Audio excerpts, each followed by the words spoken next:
Father, in the mighty name of Jesus, we come once again not knowing what to pray for. But your Holy Spirit who lives on the inside of us knows your will and you know his way. And we just thank you that even as he intercedes on our behalf, whatever we say in the flesh, he'll bring it to you in the spirit. And so we bring the Bahamas before you now. We know that you are an omnipotent God with all power in your hands. We serve an omniscient, present God whose presence is in the Bahamas, from Crown Haven in Abaco in the north, all the way to Bimini, Bailey Town in the west, then down to Matthew Town in Naugua in the south, then to Abraham's Bay, Mayaguana in the east. We covered the Bahamas now with every child. We covered with every police officer, those who head of the police department, head of the immigration, head of the customs. And we bring our prime minister, who is head, you have placed as head of this nation. Even in his recovery, we ask God that those who are put in place will move exactly as he wants them to move through the leading of your Holy Spirit.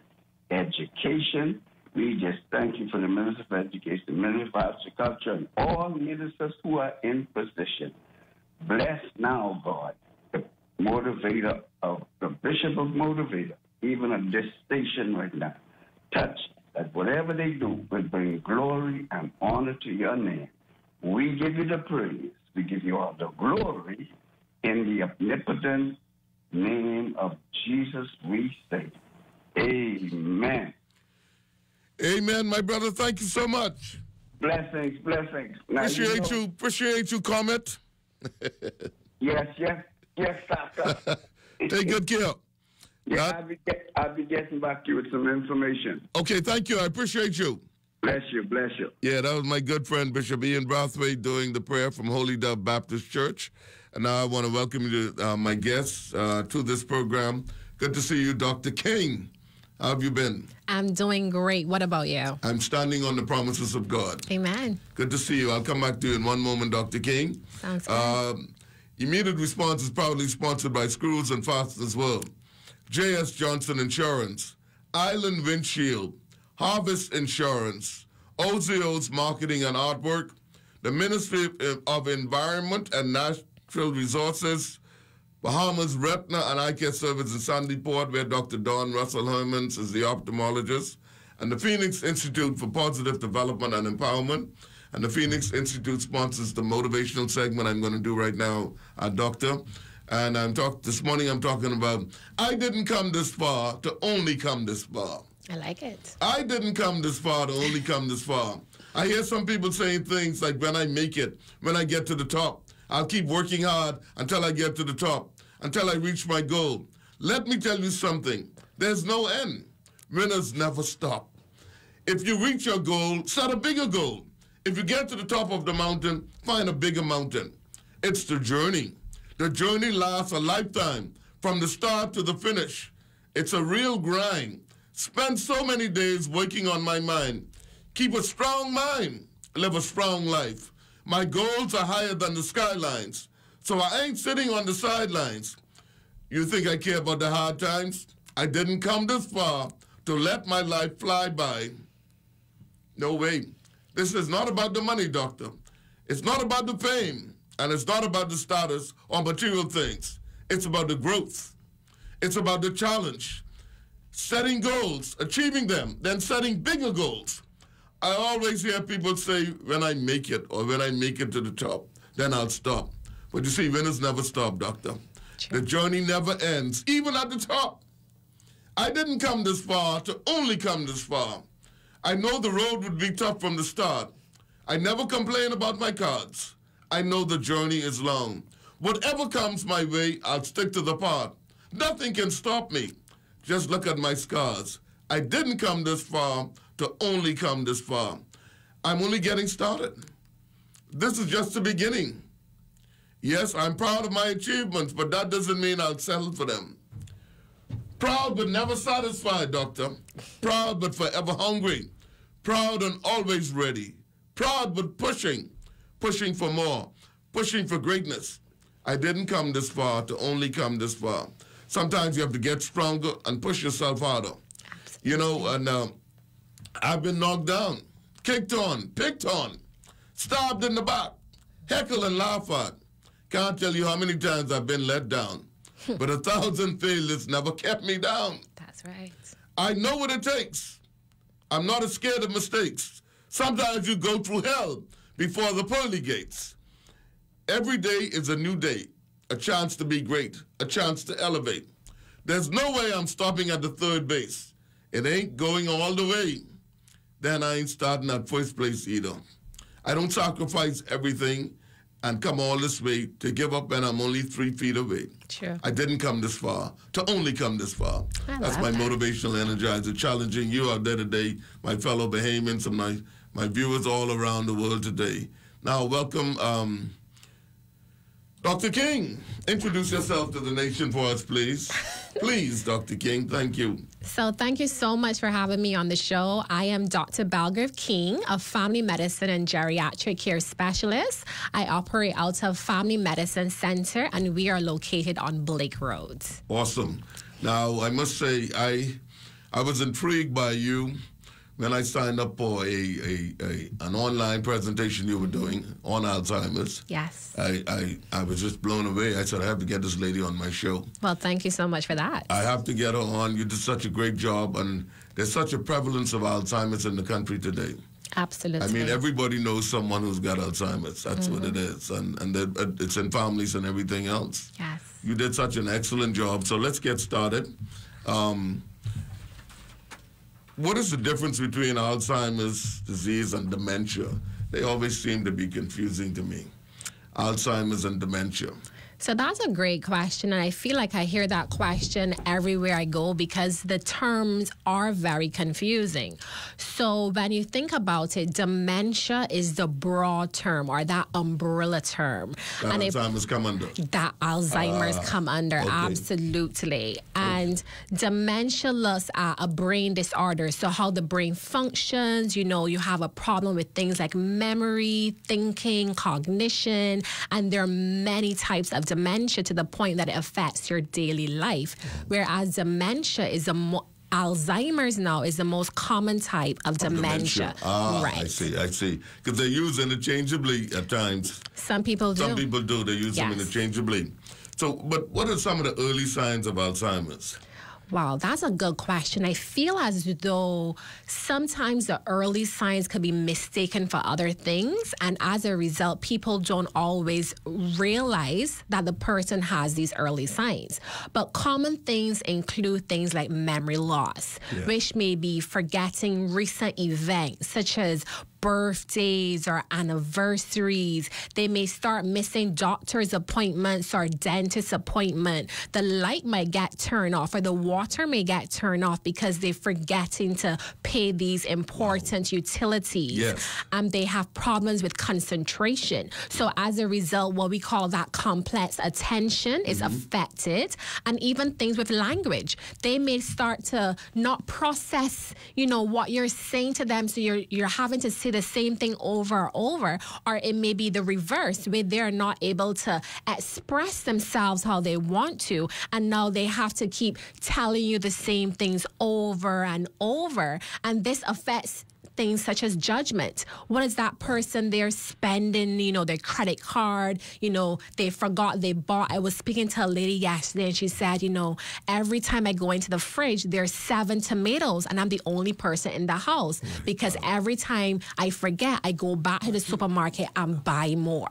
So it could be simple things, but they're typically early warning signs of Alzheimer's and dementia. Let me just say something. A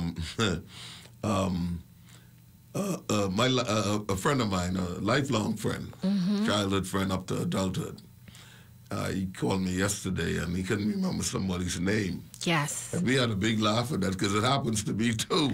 Yes. So, sometimes you just don't remember the person's name. You know them well, but the name won't come. Absolutely. Is that an early sign? I'm wondering. So it can be, but remember that as we get older, there are certain aspects of memory loss that will happen. Okay. But in dementia, this memory loss is to the point that it affects our daily life. Us being able to function, our quality of life, our independence. And so as a result, you're seeing changes on the brain that results in this severe effect. So it's not as simple as, oh, I forgot somebody's name. Right. Even though that could be an early sign, it doesn't necessarily mean that it is dementia. Okay. Now, Dr. King, this show is seen around the world. We're on television, we're on radio, and we're on Facebook Live. And I want to recognize some persons so I can see on our Facebook page who tune in regularly. They're here already this morning, tuned in. Rory Lawrence is tuned in. Vanessa Roll, Chantel Roll, they're tuned in. And Terry Pinder is watching from Naughty Luthra. Good morning. Beautiful. Annadelle Cummings Wiley is watching us from Toronto. Leodano Brown Reed is tuned in from Fort Lauderdale, I think. Fort Pierce. You tuned in from Fort Pierce. Thank you. Yeah, and Vanessa Roll is watching us from Palm Beach, right over there in Florida. And we have Adele Brandt is in Grand Turk, in the Turks and Caicos Islands. Beautiful. Alice Roll is tuned in. Shirley Roll, Estella Knowles. They're all tuned in already on this page. And I know we have some persons who will be tuned in from the Alzheimer's Association. Absolutely. Yeah, tuned in. This is an important topic today, and I'm grateful that you came to share with us. Thank you. Now, does it run in, is it hereditary? So it can be. So there are lots of studies out there looking at the genetic link to Alzheimer's. There's a particular gene called the ApoE4, and there has been a very close association that the higher this gene is, or once they found this gene for expression, that those families tend to have a higher account of dementia, and the more common one, Alzheimer's.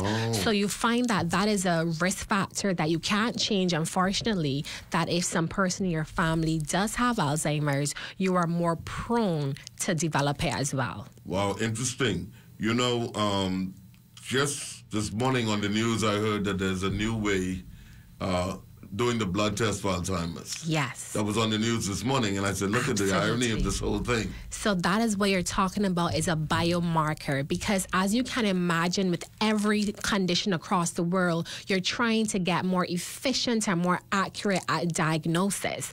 And years ago, the only way to truly have a solid diagnosis was at the autopsy. So now what studies are doing is trying to do biomarkers, whereas that they can check these markers within your blood to say exactly what is the chance of this person having Alzheimer's, and it has an accuracy right now of 90%. So it's very, very accurate.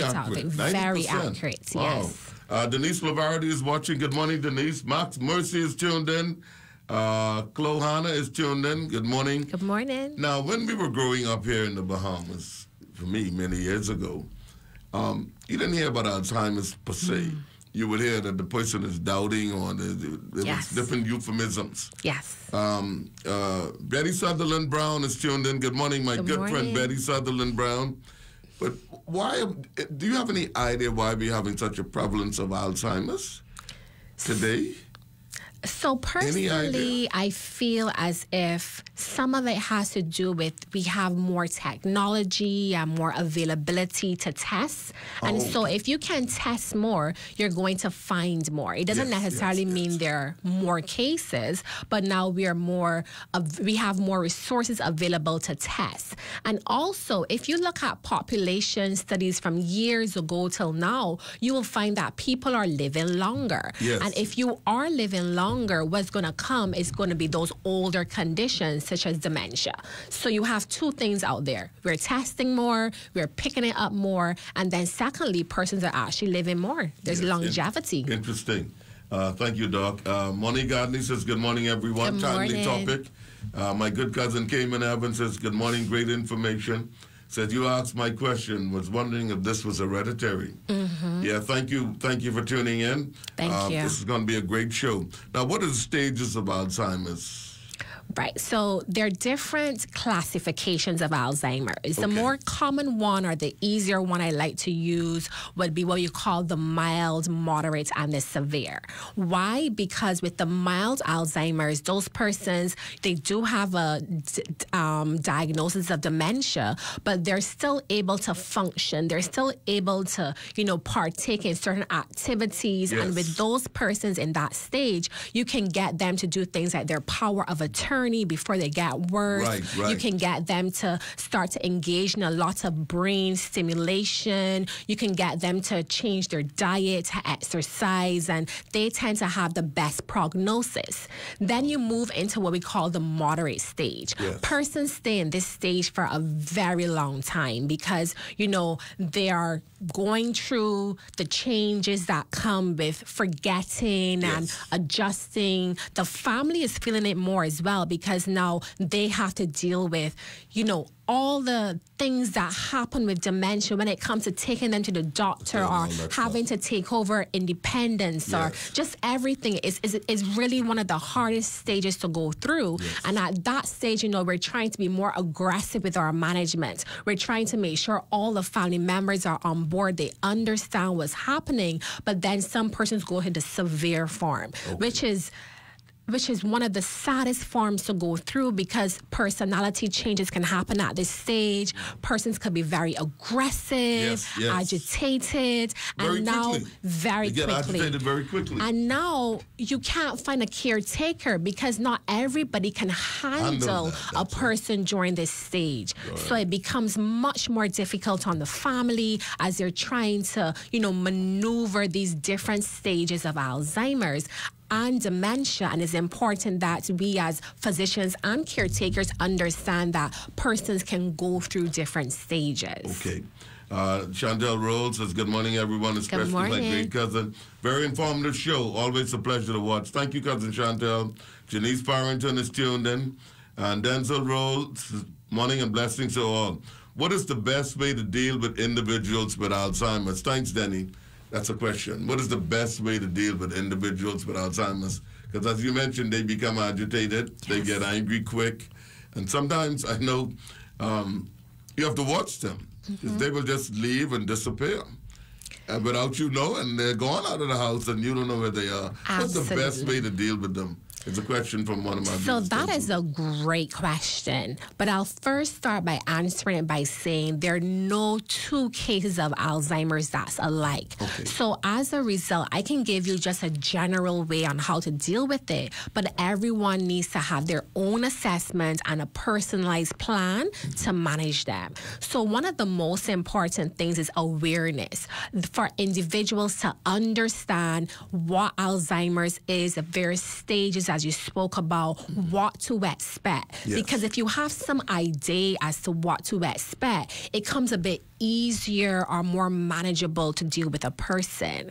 The next thing is to be understanding of the communities out there. What are your resources, whether they're local or international, that you can lean on? Because there's going to be times when you need respite care. Yes. There's going to be times when you need a break. Right. How do you get a break? Yes, so it's important to understand that. It's important also to have early detection and diagnosis. So you want to get that person into a specialist, let them find out what is happening. If there's something that we can reverse, we get to reverse it. If there are other things we have to treat or manage, because it will make it easier for you as a caretaker.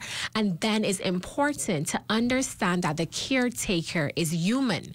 So we need you to also care for yourself. So while you are dealing... Most definitely. Absolutely. So while you are dealing with a person who have dementia, it's important that you too care for yourself, because as the saying goes, you can't pour from an empty cup. No, you can't. So similarly, you have to put your mask on first, and then you can deal with the different aspects of that dementia and that Alzheimer's along with a team. You can't do it alone. I can tell you it's difficult to manage, and you definitely cannot do it alone. Okay, thank you. Thank you. Great answer, Doc. Doc, one of my viewers said there's no best way to deal with it, eh? No. Alzheimer's or autism. But the next question is how how is one diagnosed with Alzheimer's? Is there a test or something, or you just see, because from time to time, you may have memory loss, or you're a little off. And then we said, well, you need to go and check yourself. Anime Strong is tuned in, my good friend. It's tuned in all the way from Paris. Now, so is there a test to determine if you're Alzheimer's? You have Alzheimer's? Okay, so how we do the diagnosis is, first of all, we're diagnosing dementia, and then we break down which type they have. Yes. So the first thing that we do is a comprehensive assessment. You're asking questions to the family. What exactly are you seeing happening? Give me examples, because there are various domains of the brain that we need to know about, which include how is their memory and what exactly is happening when you say memory loss. Right. We want to know about their language. How are they able to communicate? Because it tells us about how the brain is functioning. You want to know about their attention span and their concentration. Can they make a cup of tea on their own? Can they finish a meal on their own? It's a lot. It's a lot. It's a lot. You want to know about how they're functioning. How can they execute a task? Yes. Not just in terms of food, but other tasks, whether it's, a person who used to knit, a person who used to fix the cars. Like, how has what they were before, how has that changed now? Yes. And you also want to know about their judgment. In other words, how are they handling social situations? From there, you want to know what is the effect it's having on their daily life. So activities of daily living, how are they responding to that? Yes. You also need to go through things like, what is their education level? It may not seem important, but when we are doing various markers, a person who has higher education may not be flagged. And now you have to do another test specifically for a person who has a higher level of education. Yes. So then you're going through their full history, finding out like what other medical conditions are on board, because things like hypertension, diabetes, and cholesterol are risk factors. Okay. You want to know in terms of their family history. Yes. Does anybody in their family have a similar picture, or do they present differently? And what is their social factors? Like, do they smoke? Right. Do they drink alcohol? All these can add to it? All these things can add to it. Is this a person who exercises? Like, what is their diet like? Yes. And then you take that information and you add it to what you see on examination. When you're examining this person, are they able to have a conversation with you? Do they keep looking away? Is there a tremor to the hand? Ooh. Can they walk a straight line, or are they falling to a side? Wow. So you're looking for different clues on the examination. So it affects you in all those ways. It can affect you in different ways. And then you're doing blood tests, because there are things that mimic it. Like how a chameleon is? Yes. It mimics it. It looks like the environment, but it's not truly a leaf. Right. So we're looking for those things because, anemia and kidney problems, thyroid, all these things can mimic dementia. Right. And once you ruled out all of that, you go to your scans, whether you're doing a CT scan, a MRI brain scan, a PET scan. You're doing various scans now, and you're bringing all these different information together to make a diagnosis. Wow. Dr. King, you're on the ball here. You're on the ball. A couple of comments. Jared Colbrook, my friend from J.F. Johnson, is tuned in. And Teresita Ferguson says, good morning, Spence. Good Very morning. interesting show as usual. Thank you, Ms. Ferguson. And my next question is, at what age, is there an age set where Alzheimer's or dementia kicks in? So Or it varies depending on the individual? Right. So it varies depending on the type of dementia, but commonly we see more cases once you pass the age of 65 years old. Once you pass 65? Yes. But there have been cases where persons have got it younger? Oh, definitely. And remember, even though we're focusing a lot on Alzheimer's, the other forms of dementia can actually occur younger. For example, the frontotemporal dementia, yes, which affects the front and the sides, that actually presents early. I don't know if you remember just a few years ago when Wendy Williams was diagnosed yes, with dementia. I remember and that. she's pretty young, you know what I mean? Yes, yes. Yeah. So I you never understood that.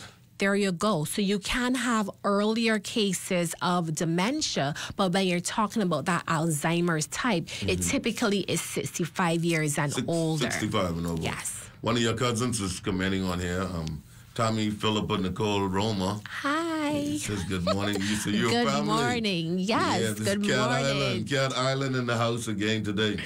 You're doing an excellent job. So do we know what are some of the causes? Camille Johnson is watching from Ragged Island and the Valley. My good friend Camille. Do we definitively know? Oh, Tristan King. My husband. Brother King, good morning. Good morning.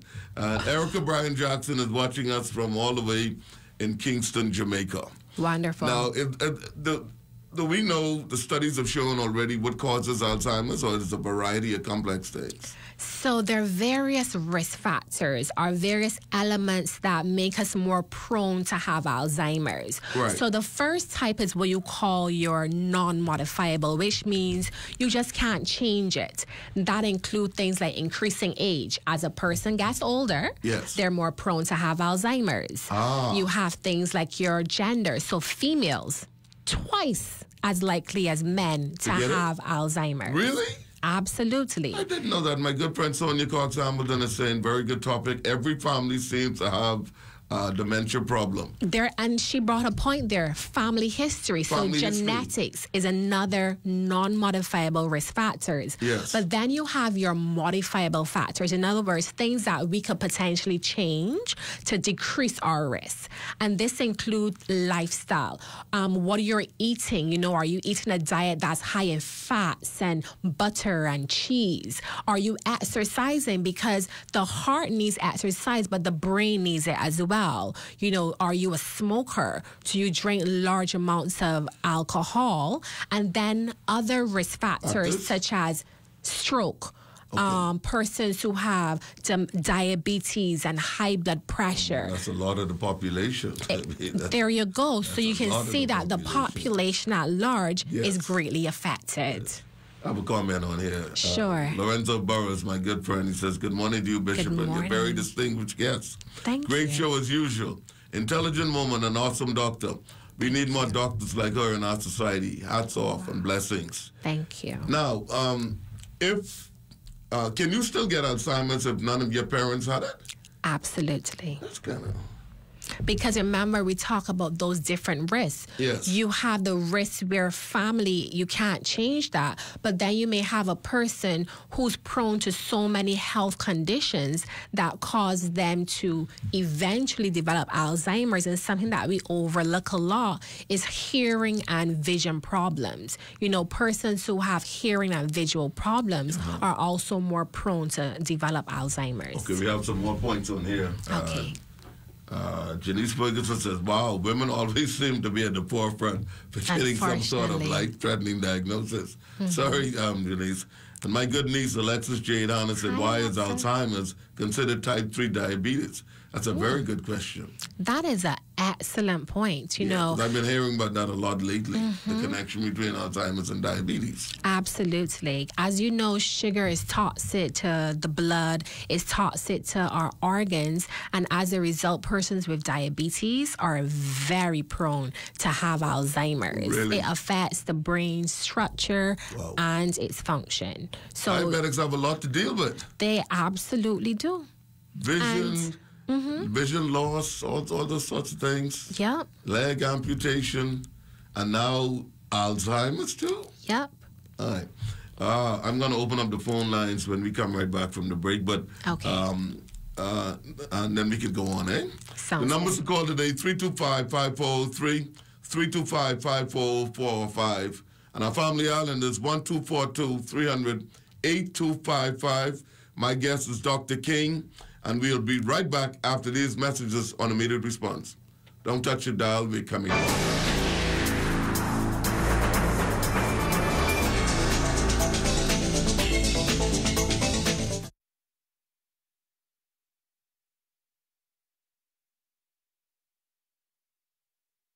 Greatest gymnast is saying, I'm not myself, this doesn't feel right. People like to put us on a pedestal when all I wanted was to be normal, to be human. like everybody else. I still have to dig deep down and remember why I'm doing it and do it for the little girl.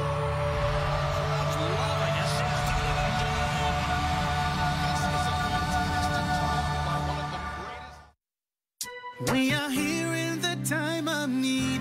There's no discrimination. The mission is to relieve the suffering. We volunteer, we deliver care. With donors and partners, we're always here to turn compassion into action. Protect your life and help with our training throughout the year. We empower to heal the world. There is hope, assistance with disasters. There is shelter and love for our people. We can work together to help those in need. So volunteer with us and donate to show you care. There is hope, assistance with disasters. There is shelter and love for our people. We can work together to help those in need. So volunteer with us and donate to show you care. Together, let's build a more resilient Bahamas. Community farming for food security. Climate programs suited for our island country. Together, let's build a more resilient Bahamas. This message brought to you by the Bahamas Red Cross Society in conjunction with the Broadcasting Corporation of the Bahamas. Trying your luck doesn't always result in a win. In fact, it's easy to lose track of your spending when gambling regularly. Here are some ways you can gamble responsibly. Utilize financial planners to track your finances. These can be done digitally or on paper. Set a realistic budget and stick to it. And finally, monitor your winnings and losses weekly and monthly. This message is brought to you by the Gaming Board for the Bahamas.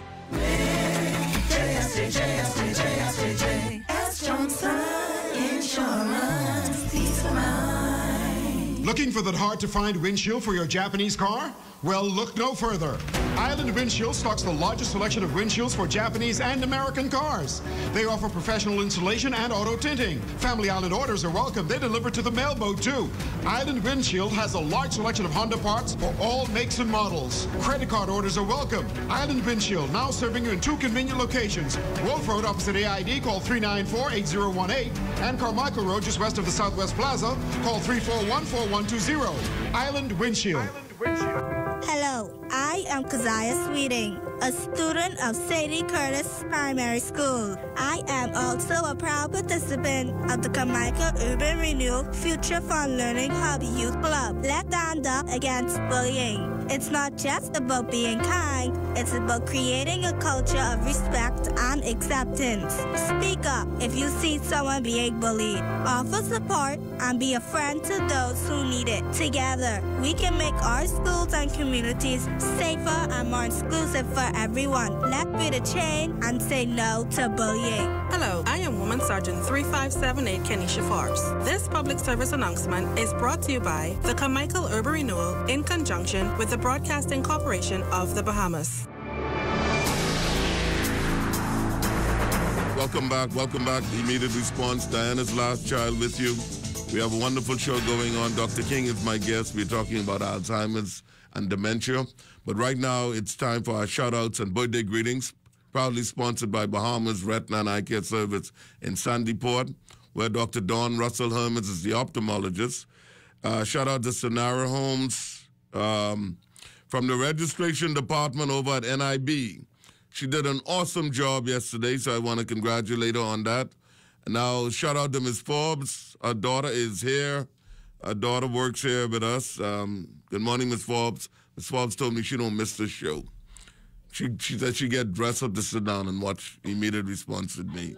Yes. And now I'm going to shout out some taxi drivers over in Exuma, where I will be, Exuma, Luther Road, Rudolph Road, Patrick Dorset, Marvin Adderley, Steve Roll, Adam Brown, Wenzel Balfour, Enoch Roll, Al Roll, Iceland Fowler, and tourism at the airport, and Michelle McKinsey.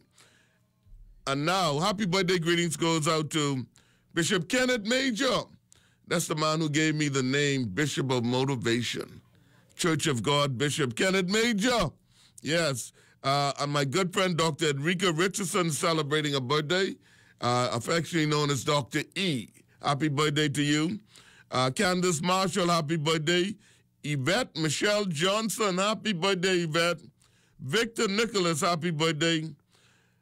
Senator Randy Roll, happy birthday to you, my brother. Dr. K. Thompson Hanna, happy birthday. My good friend from Sammy's Chicken, C. Keith Sands, is celebrating a birthday today. And my other good friend, Marlon Johnson, is celebrating a birthday today, the one and only Marlon Johnson. And Marlon Johnson, I really thought you would make the basketball team to be in Paris at some point as a power forward, but it didn't happen for you. Jacqueline Rutherford is celebrating a birthday. It's coming in from Stacy Algreen. And Ms. Olive Roma King over in New Bight, Cat Island, celebrating a birthday today. Greetings from her hubby, Reverend Christopher King, Mother Paula Roma, children, grandchildren, siblings, and nieces, nephews, and laws, and the church family. And I understand our very own Agnes Ferguson, formerly of the Broadcasting Corporation, is celebrating a birthday today. That's our birthday greetings and announcements brought to you by Bahamas Retina and Eye Care Service in Sandy Port. Now, there were a couple questions I missed, but I want to just read the Facebook. Colin May Ferguson, my good cousin from Exuma, says, Bishop, good morning to you and your guests. Thank you for another great, informative, and timely show. Blessings. Thank you, cuz, my good cousin. Yvette Simone Ferguson, Dr. King is an asset to the Alzheimer's Association. Our members are tuning in and are listening. Oh, thank you, Yvette. Sunshine Bain says, question, if there's a medical cure for that, please. We can come right back to that. And the Bahamas Wellness Alzheimer's Association, we encourage everyone to follow our Facebook page, the Bahamas Alzheimer's Association, as we continue to shed light on this dreaded disease here in the Bahamas. We're also on Instagram as well as the Bahamas Alzheimer's Association. Carolyn Dorset is watching us from Pembroke Pines in Florida. She says, very informative show. And there were one or two others that I missed. I'm so sorry about that, but one or two questions. If you could post it back up for me. Let's go ahead, Doc. Comments? So that is a great comment about if we have a cure. Yes, that was now, yes. I just want to say today, July 30th, 2024, there is currently no cure. But we hope that within a few years' time, that can change. Okay. There's lots of research being done. You spoke about the biomarkers at the start of the show. Yes. You know, there are lots of new medications being rolled out. Lots of research goes into Alzheimer's and dementia. And hopefully within a few years, we could change that no cure slogan. So Dr. King, what is the treatment then for an Alzheimer's patient? How do you treat them? Right. So the treatment is, I will say, fourfold. So the first type of treatment looks at how are you changing this person's lifestyle for the better. We implement things like the mind diet, yes, where you give the person foods that make the brain as strong as possible. You also implement exercise. A healthy body, a healthy heart is a healthy mind. And the next thing we look at is risk reduction. A lot of persons have risk factors that need reducing, so you do not cause the Alzheimer's to progress too quickly. So that may include bringing down sugars to normal levels, bringing blood pressures down, bringing cholesterol down. Yes. And then we also look at medications that help the brain. So there's things like your cholinesterase inhibitors that help to increase certain enzymes in the brain. You know, there's other things like there's memantinine. There's so many medications available.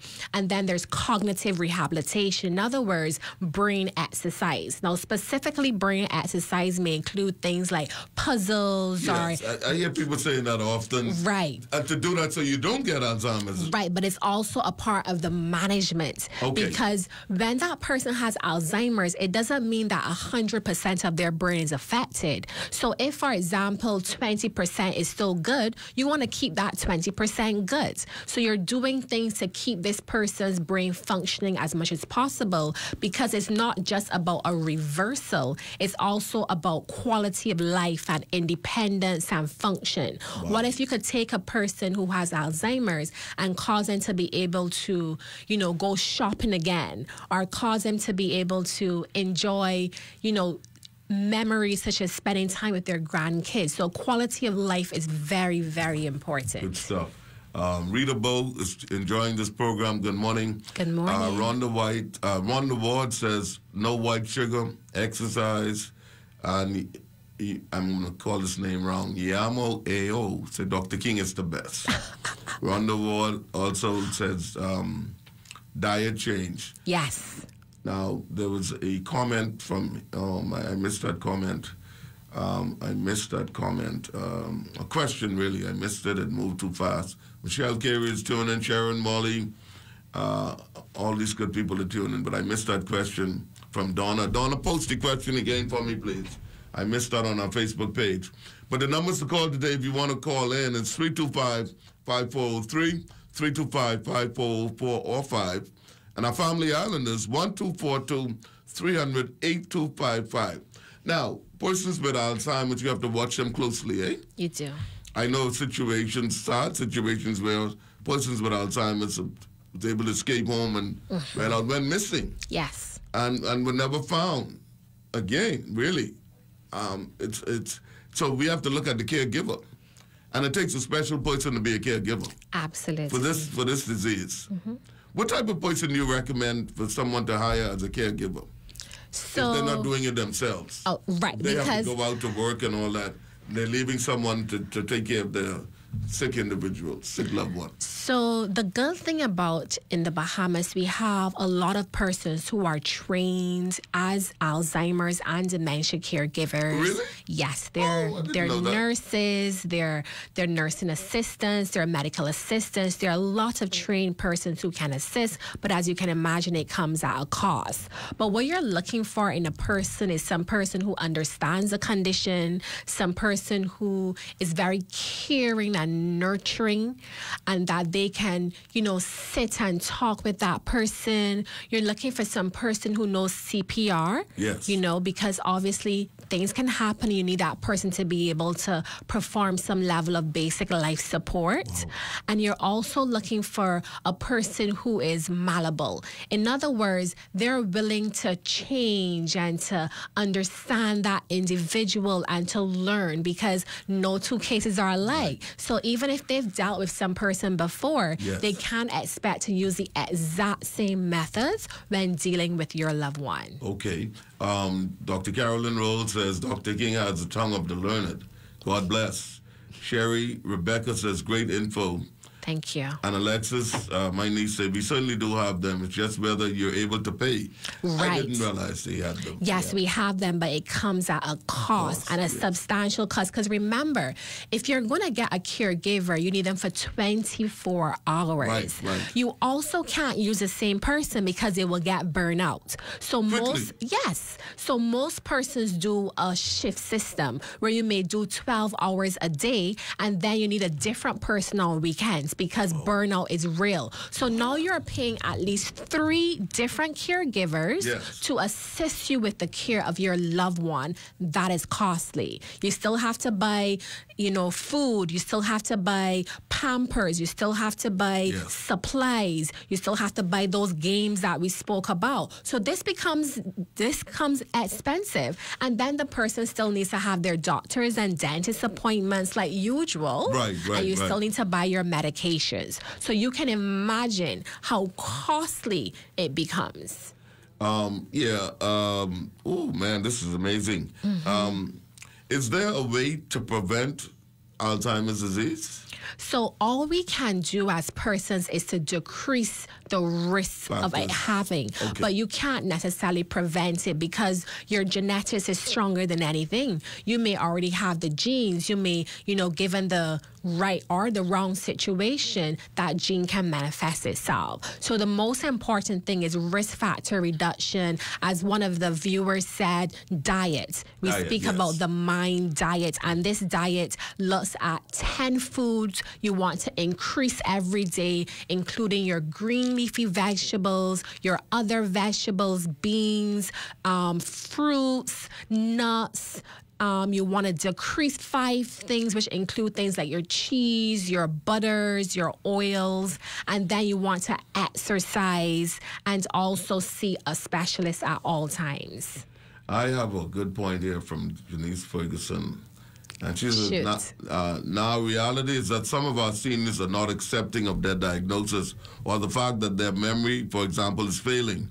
I've had friends tell me about their seniors driving and forgetting where they are, which is usually the opposite direction. How do you talk to your seniors, and get them to take care seriously?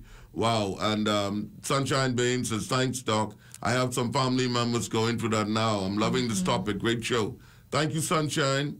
And Denzel comes back. He says, as I listen to the explanation pertaining to the disease illness, it seems like the brain and the blood both play a major role in determination. Absolutely. What recommendation can be offered to catch the signs at a young age? Okay, so there are 2 questions on the table. Yes, 2 on the table. Let's hit the first one. Okay, 2 on the table. Yes. So the first question looks at how could you get a person to understand their memory is losing? Yes. Now, the first thing you have to understand is that there's a lot of stigma related to dementia. So imagine your entire life you're coming up, and people keep talking about you going crazy, you know, you're forgetting.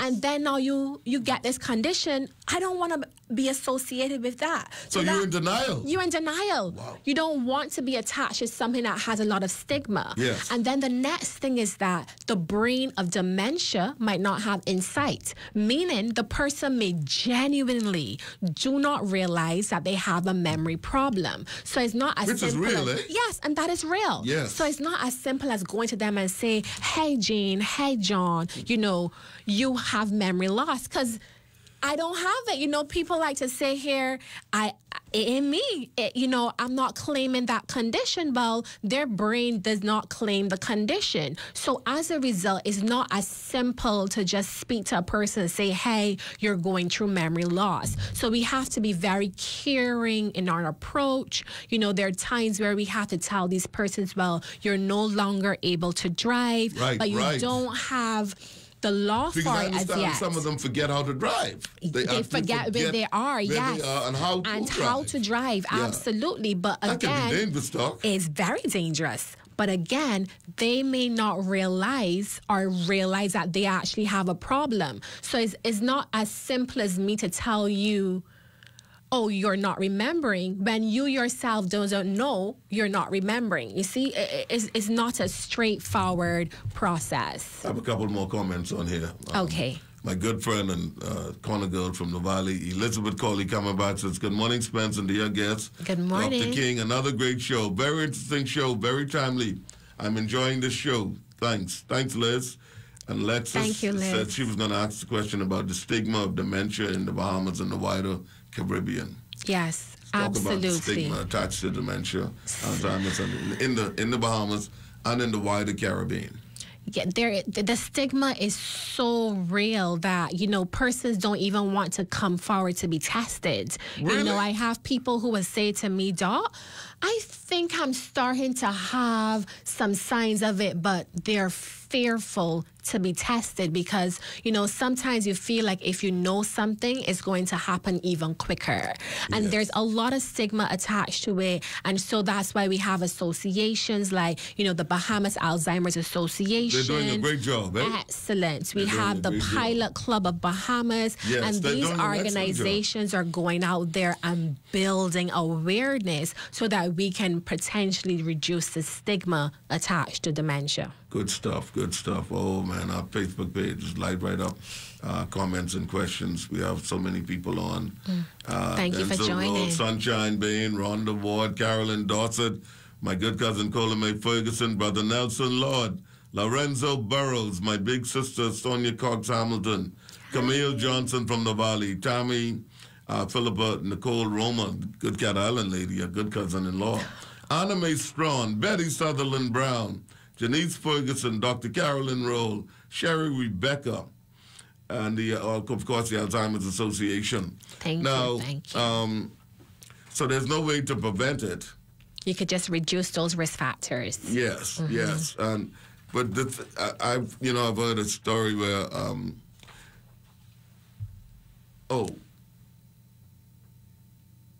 what can we do to help my family members? But there is 74 to 85.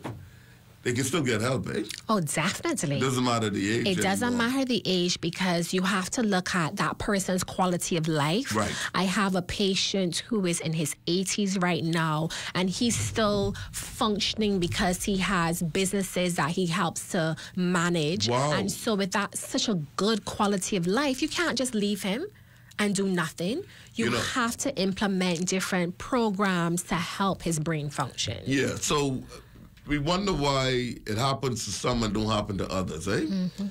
My good friend, I call him my good friend, he's a senior man to me, a man I admire and respect, retired Deputy Commissioner of Police Keith Mason. Yes. Formerly of Barbados, eh? Absolutely. Good man, and he wrote a book recently, and he came, the book launch was at the Paul Parkinson Center.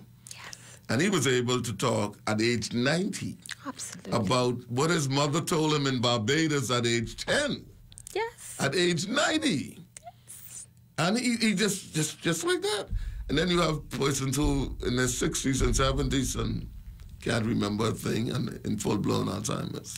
But the brain is a phenomenal thing, you know. You will hear persons saying Alzheimer's can't remember, but some of these persons can recount stories from childhood. Right, but they can't remember what happened yesterday. Right now, because the ability to learn is affected. That's how powerful and just spectacular the brain functions. Kite Boy Jay, my Good Cat Island brother, is tuned in. So good morning to all. He's probably in Stuart, Florida, or up in Jupiter on his yacht. So I understand that Alzheimer's patients have to take a driver's license test again. So actually, they should take one. They do, but what happens is every person over a certain age now, we actually do a fit to drive analysis. So not just persons who are Alzheimer's. No. So everyone over a certain age? After a certain age, we do a fit to drive. Do you know what that age is, Doc? Well, every country is different. Okay. In the Bahamas, we've not been very... there's not a law out there, but particularly once you've hit the age of 75, we typically do a fit to drive. You come in, you do things like your vision checks, you do heart checks, and then if we deem that you're not able to drive, we write a letter on your behalf to say, hey, we recommend this person is not fit to drive. But from the licensing authority, they have a right if they want to send you back for another driving test. Okay. But again, we don't have all the laws in place, and that's because we're still trying to roll out our national dementia plan. Awesome. Sandra Munnings Rogers is tuned in. She don't miss this program. And I have a question here from Rita Bow. She says, if a person is off a little bit, is there any help that they can get back to normal? So it all depends on why they're off. So first of all, we spoke about some mimickers of dementia, and those mimickers are reversible. So the first thing that we do when we are working a patient up for dementia is to look for all the reversible causes. Because if there's something that we can reverse, we do that. Also, persons who have mild cognitive impairment, or what people call the milder form of dementia, what is that like, the milder form? So the milder form means that they can function. That's the most important thing, is that they can function. Yes. So with those persons, a certain aspect of their brain function is reversible. Not all, but what we try to do is to enroll them in certain programs, get their lifestyle up to par so we can get them reversed to whatever part they can be reversed to. Thank you. Dr. Carolyn Rolls and Mr. Spence, thanks for always addressing real-life issues in a non-threatening way. Love you. Sure. Love you too, Dr. Carolyn. Thank you for joining in. Yeah, thank you for tuning in. So let's continue on. To the family. Yes. having to cope. What advice can you give to the family? Because there are so many different emotions that come out from the family members. What do you do? What are we going to do with this? How are we going to deal with that? And then also there's a part where let's say there are 10 children in the family. Michelle Carey, good morning. She wants to know where your office is located. I'm sorry about that. That's no problem. So Family Medicine Center is located on Blake Road, Nassau. Our number is 702-9310. Okay. There's cases I've heard where there's 10 children in the family. Yes. The mother has Alzheimer's. But out of the 10, only maybe 1 or 2 will come around to deal with that mother. The others just don't do it. That is the reality. It's a reality, hey. My. It's a sadness, though. It is. Yeah, it's a sad thing. So sometimes, not always, the family is lucky that they know what the mother's wishes are prior. Okay. This may be something that they vocalize over and over, or it might be in documents like your power of attorney, the living will. And if they're not, sometimes we do an application of guardianship. That's important because if you have 10 family members and only 2 are active, in the event that she or he worsens, you need to know how to act, or somebody has to have the authority to act. Okay. So we do what we call the application of guardianship. Good stuff. Then now when it comes to the family, how they cope is joining organizations. We mentioned 2 already, the Bahamas Alzheimer's Association, the Pilot Club of Nassau, because what you're trying to do is to build a village that can help you. Yes. I can tell you for sure with the Bahamas Alzheimer's Association that persons drop comments in the WhatsApp when they're not coping, and everybody tunes in to help them. Just, I think it was last month, somebody asked for a person who can comfort their loved one in a wheelchair. Right. And in 5 minutes, persons were just dropping comments to help them. So you need a support system, whether it's your relatives or a village, and organizations like that help. Good and stuff. then you need to find out, how can you get respite care? In other words, how can you get a break? And you may Yes, get you need a break. You need a break. And you may get a break by, saying, can I have a caregiver come to the house for a week while I take a travel? You need a break. You see what I'm coming from? You need a break, You need a break. Yes. And then persons may enroll us to assist. So I have a family member who traveled 2 days ago. Right. They called our office, and what we did for them is, I am going to go out to the house, once a week to check on them. And then there's also a caretaker at the house who will just give me updates on what's happening until that family comes back. Okay, Van Rio Murray says, good morning, enjoying your show. Good morning. It's very interesting. I went through this with my late husband. It was very hard. It is. And my niece is saying I have to have you back on the show. Of course, she will be back, Alexis. Thank you. And now, what is the correct thing to do? Or it's a personal choice? Do you announce that your family member have Alzheimer's, or you just act like it don't exist to the outside world, to persons? What's the correct thing about? I don't know how to even ask this question to you, Doc. I guess some people will announce it, and others will not say anything. But then you will probably see the individual doing some funny stuff and trying to figure out what's going on, not knowing that they're dealing with Alzheimer's. But what is the correct thing to do? That's a really good question. I don't think there's a correct thing because everyone has to do what's best for them. Right. Now, what I will say is that sometimes when you do announce, you will see how much of a village comes together. Right. I know of cases where when a person goes wandering, a neighbor will literally get that person and bring them back home and say, you said your mother or your father had Alzheimer's. I saw them walking. I thought it was suspicious. So I brought them back. Right. So sometimes in informing other persons, it can really help to build safety. Because that's what you want. You want a safety net. You want to ensure that your loved one is taken care of. And there are various ways to do that. Sometimes when you announce it, people like those persons on the show who said they dealt with it, they can tell you about their experience so that can handle it better. Right. Because you're still human. Yes. And dealing with Alzheimer's and dementia is difficult. I've not met anyone who've ever dealt with this condition say to me, it's easy. No, definitely not easy. It's not easy. Definitely not easy. It is difficult, and so hearing other person's experiences can be paramount in helping you to cope better. Good stuff. You know, D'Angelo Knowles, my good brother, is watching us from Crooked Island. Good. And Elaine Johnson says, I can write a book from my mom. She showed me a whole lot. Absolutely. Yeah, and so it's an individual thing, whether to announce it. I know of a situation where a gentleman, I want to thank him, he called me on a situation because, you know, he saw something and he called me. Yes. Yeah, and I appreciate that. Genevieve Ferguson said, I have a neighbor who, if left alone, walks, but more importantly, his feet are very, very swollen from the ankles, and this has happened in the last maybe 8 months. Yes. Wow. Yes, so many things. Okay, we're going to go to a quick break, but when we come back, we'll continue with Dr. King. Thank you. All the way from Family Medicine Center on Blake Road. Yes. Don't touch your dial. We're going to come right back after these messages.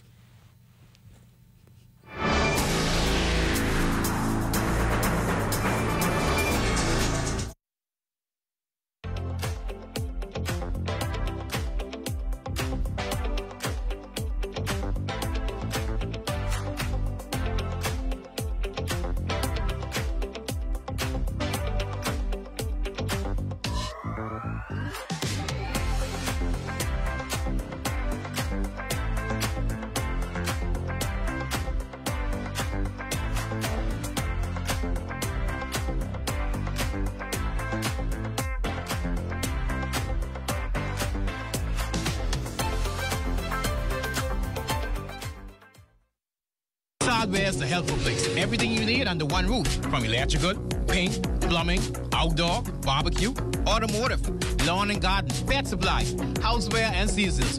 Hurricane season is now here, so for all your hurricane needs, we have a 25% off bargain zone. Hey, thanks. I would have given more stuff, but I didn't bring my money. I thought this was a club, and I thought everything was free. Finally know what it is now. Ace. We're located on St. Albans Drive, West Bay Street, open Monday to Saturdays from 7 a.m. to 7 p.m. and closed for lunch 2 p.m. to 3 p.m.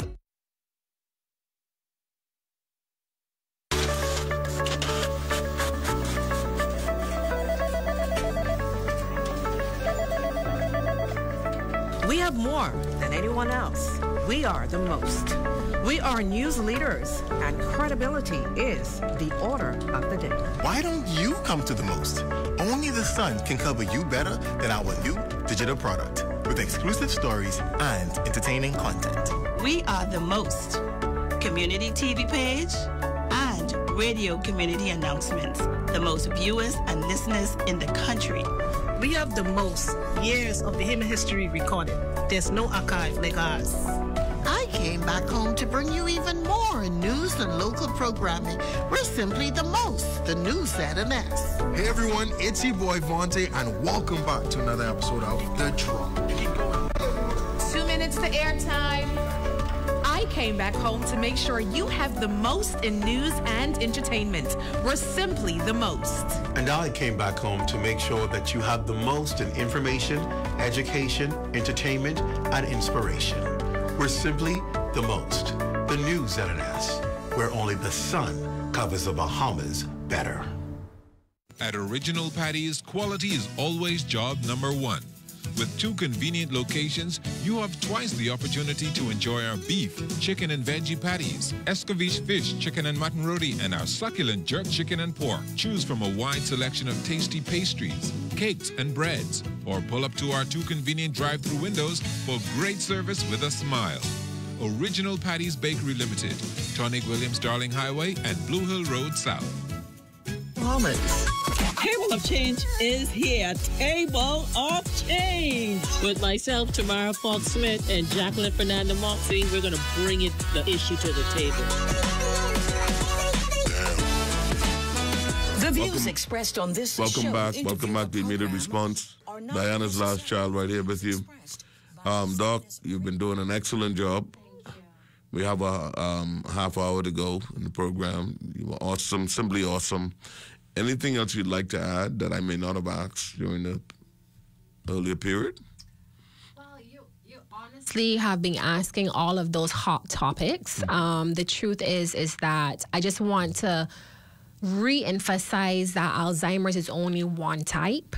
Okay. And the reason for that is because we are seeing an uptake of the others. So Alzheimer's represents about 60 to 80% of dementia types, but we're seeing a quite increase in things like your vascular dementias, whereas when the vessels are affected. Remember, there was a caller who spoke about the blood. Right. And these vessels are affected from things like your stroke or your heart attack, your hypertension. Yes. We are also seeing an increase in things like your frontal temporal dementia, which affects the front and the side of the brain. And with those type of dementias, you know, persons tend to have changes to their personality. Right. So it's almost like you're seeing a whole different person. Absolutely. And the patient becomes annoyed and quick, very quickly. Absolutely. Yeah. Rhonda Ward says an occupational therapy is the needed treatment. Definitely. She hit the nail on the head. Really? Okay. And then we're also seeing an increase in Lewy body dementia, where now these patients have hallucinations. In other words, they're seeing things that are not there. Is that the last stage of it? Or that's... No, that's a different type of dementia. Different type, okay. Right. So those are other types of dementia that we're seeing. It really is. And even in your Alzheimer's types, you may have aspects of these. So persons with Alzheimer's can also have hallucinations, which could result in, you know, they really thinking something is there. And it's real to them. It's real to them. Right. I know of someone who, this is a cruel illness, worked all his life. And as soon as he retired and was able to get his retirement package from the corporation he worked at, he developed Alzheimer's. Yeah. So cruel. It is. Yeah, it's cruel. It's cruel. So exercise is important and a good diet, eh? Excellent diet. Now, a lot of these patients do not remember if they ate. That's the thing. They don't remember to eat. And you can see weight loss as a result of that. Yes, right. They don't remember to eat. So that's where the caretaker comes into place to ensure that, you know, meals are regular, meals are balanced, and meals are healthy. You can't expect a person with severe type of dementia to do it on their own. Right. So you can't have these people living on their own anymore. That was my next question. Do you allow an Alzheimer's patient to live not to live alone, to be alone for any extended period of time? No. So once they've gotten into that moderate stage, to be honest, that we spoke about earlier, you really want to have 24-hour caregiver support. And when there are times that you mentioned where you may not be there, that's where persons may put up indoor cameras. So now they can watch them maybe from their room or from another place in the house. You may put up alarm system so that if, for example, they start to wander, you know, that alarm is... They love to wander. Yes. They love to wander. That could be dangerous, it can be very dangerous. So now you have that alarm system. So as soon as they move through that front door, that comes straight to your phone. So now you can get somebody there. Yes. And then there's even a company here now called Alert Medical Bahamas. Okay. And what they do is they give you a monitor that they wear around their neck so that no matter where they go, you can find them, because wandering is one of the main reasons that you can lose that person. So you want to be able to find them. You know, some persons even use things like an Apple Watch. Okay. Because the watch has a locator on it. So there are different things that you can do. And then something that we implement is also a wander garden. So what that means is around the house, they can wander and wander, but they can never get outside. So it's a wander garden. A wander garden. My good friend and my big sister, Carol Hannah, says, good morning. What a very important topic this morning. Thank you. The information is so very helpful. As we have family, friends, or colleagues we need to assist these days. Absolutely. That is so true. And it is so real, you know? Rhonda Ward says consistency and the routine daily. Oh, yes. Now, once you change the routine, of these Alzheimer's patients, then it becomes a problem, eh? It does. And the thing is that we don't emphasize enough how important a schedule and routine is. Yes. So with all of our patients, we give them a routine. So you first try to find out what do they like doing, what time they normally get up. Because a routine for them is not supposed to be so strict that they feel like they're in prison now. You want to find out what do they normally do. Right. You want to implement a set time for breakfast, lunch, and dinner. You want to implement activities, not just sitting. You want them to get up. So are you having a daily walk involved in that schedule? Are you having games and activities? Do you have outings? A lot of times you want to keep people locked up in a house. Yeah. No. That's not good? That's not good. You should take the patient out. Yes, give them outings. Yes. You know, our church just started a seniors ministry, and what they did is every single month they have an outing for seniors. Okay. And we just went last week to Atlantis. Awesome. And then last month, we had a paint and sip for them. Yes. So you want to give them activities because these activities help with the brain function. Rhonda Watts says take them shopping for groceries. Take them shopping. That's an outing. You want to give them activities that allows the brain to keep functioning as best as it can. Now, Erica Bryan Jackson from Jamaica says this is so informative. You're welcome. She said, and Rhonda said take them to the beach also. Oh, the beach is lovely. Now, what do you do in the case of a situation where the Alzheimer patient don't know the family anymore?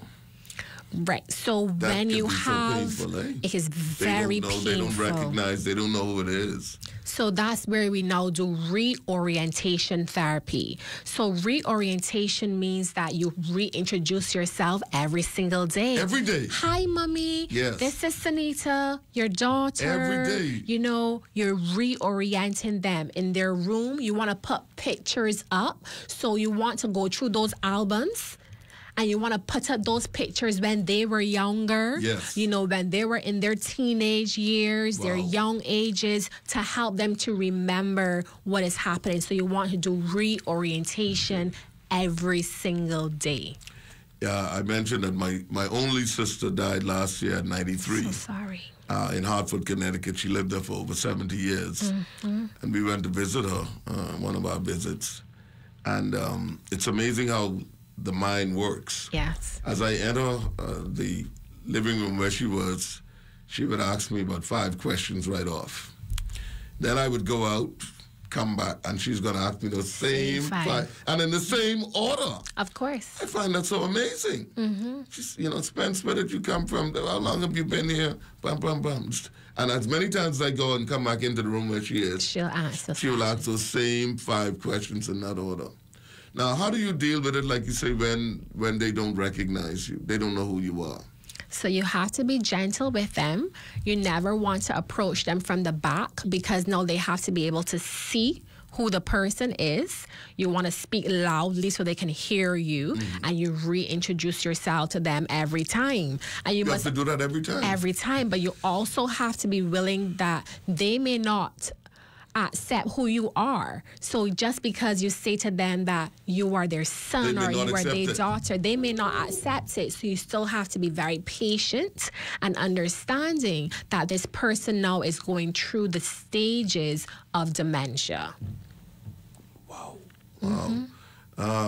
My good friend Emily Lewis is tuned in, my classmate. She don't miss this program. Hi. Carolyn Dorset, Dolly Williams, Melanie Samuda, Janice Ferguson, Sherry Rebecca, Tristan King, Yvette Simone Ferguson, Michelle Carey, all the folks over at Family Medicine Center, Chantel Rule, Troy Williams, Monique Adderley, Denise Labarity, Vanessa Rule, Rory Lawrence, a whole group tuned in on our page this morning. Awesome. So that could be painful, when they don't definitely be painful.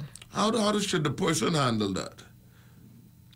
So... Rhonda said something here. Says, answer each question as the first time hearing it. You have to act like this is the first time you're hearing it, eh? Absolutely. And you just go and answer. And the truth is that experience is the best teacher. So yes, there are things that I can tell you, but I can tell you from caregivers and relatives living with these persons, they learn how to cope with their patients. They learn how to cope with their loved ones. It's like a teacher in front of you teaching you, but you're just learning on the job. Wow. So there are lots of things that you'll learn just from doing it, but the most important thing is to be patient, to stay well informed, tap into your communities, tap into your villages, don't do it alone, and know when to take a break. I think that that is the most important thing that we can take away. We need to stress that some more, that break. Yeah. You need a break. You do. You do need a break. So you could arrange for someone to quote-unquote babysit, yes, or what have you. I know in the U.S. they have an interesting situation. There's my sister went like she's going to school. Yeah. A bus would pick her up. Every day. Yeah, every day. And she'd be excited. Spence, I'm the baby brother. She said, baby brother, I'm going out. I'm going to school. And she's happy and they take her up. And around 4 o'clock in the afternoon, they bring her back and that's her day. Yeah. Yeah. So do we have facilities like that here where the person can go for a while, at least to give the other person some rest, a break, a respite? So the facilities that we have does not involve the daycare that you're speaking of. Right. It is across some of the Caribbean islands. They have. But what we do have here is we do have some homes that you can do either short-term or long-term care. So you may be able to enroll your family member for a couple weeks or months or years, depending on what you're looking for, and that can help you. But to be honest, I will tell you that a lot of the homes here are very, very understanding. And I've heard of cases where family members have spoken to them to hold their loved ones for the weekend so that they can travel to come back. So it might not be something they offer all the time, but it's something that you may be able to, talk to the homes individually and see what they can do for your loved one. Yes, Rhonda Ward says, be sensitive of the words used over their challenge. They're not crazy. Definitely not. And then Latrenda Lightbond says, most importantly, you have to be patient. You have to. Lord, and it takes a special person. Yes. Yes. And the thing is, so the dementia patient becomes upset very quickly. They can. They get agitated. Mm-hmm. I mean, in your mind, there's no reason why they should be, but then they, in their own way of thinking, something is going on that's disturbing them. Absolutely. Disturbing their peace. Yeah, right.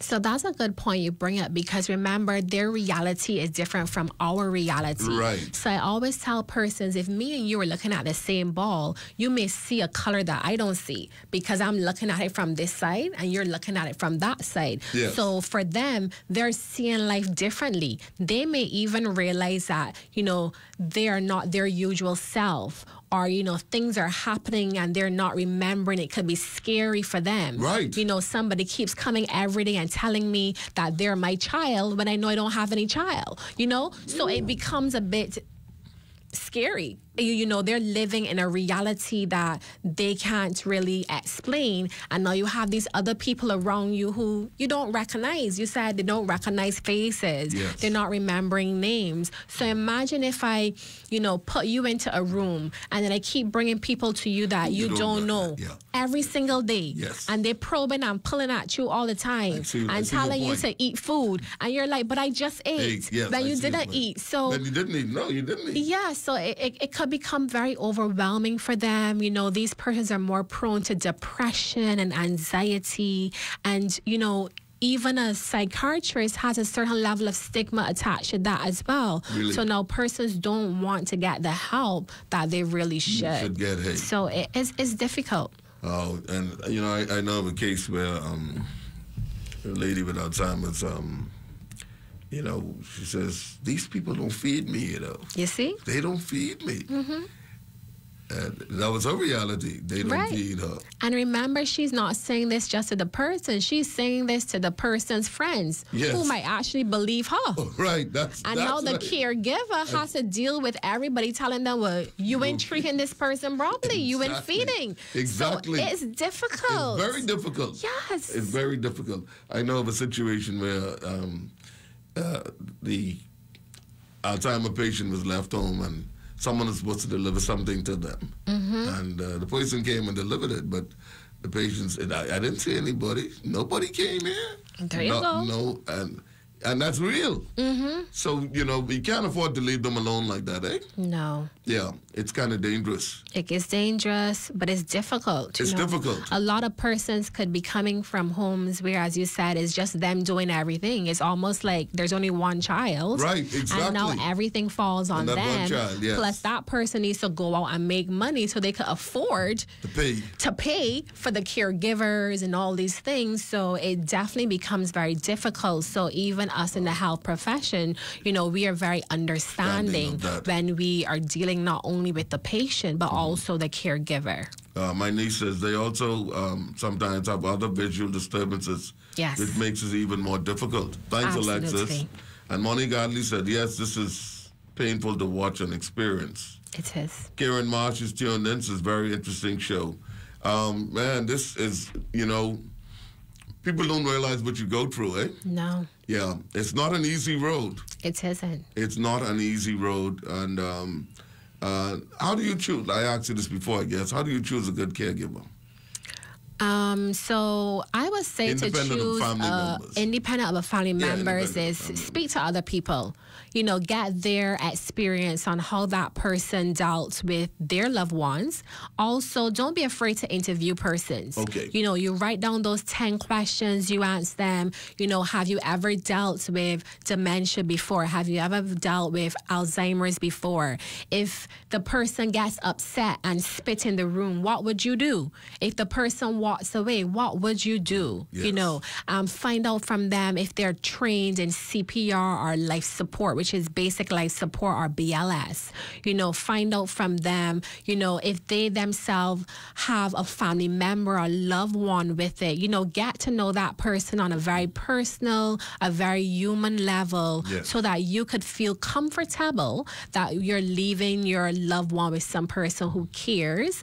And I still don't feel like you should trust anybody 100%. Okay. Make sure you put Explain that, Doc. put up your nanny cameras. Yes. You know, so that you can still observe your loved one as they're being cared for. Because You don't want them being abused. you do not want them being abused. them being abused. And you want to have zero tolerance for it, because Yes. if it happens, you need to find somebody else. Yes, you definitely don't want them being abused. And there have been cases where that has happened, Yeah. eh? Absolutely. That's a tragedy all around. It is. So the condition is twofold. You know, you have that patient to deal with, you have yourself to deal with, Yes. and then you still have all the other things you're not prepared for, like, you know, dealing with a caregiver. And also, it's somebody new in your home. That person is going and coming. Right. It's a lot of changing Adjustments. dynamics and adjustments that you definitely have to deal with. My. Rhonda Ward says, love conquers all. I guess that is true, eh? Absolutely. So what advice can you give to someone, a family member, who's had a family member, whether it's a parent or another loved one, who's been recently diagnosed with Alzheimer's? What advice can you give to them? I'll first start by saying that you are doing a phenomenal job, because a lot of times, you know, persons don't give themselves enough credit. Okay.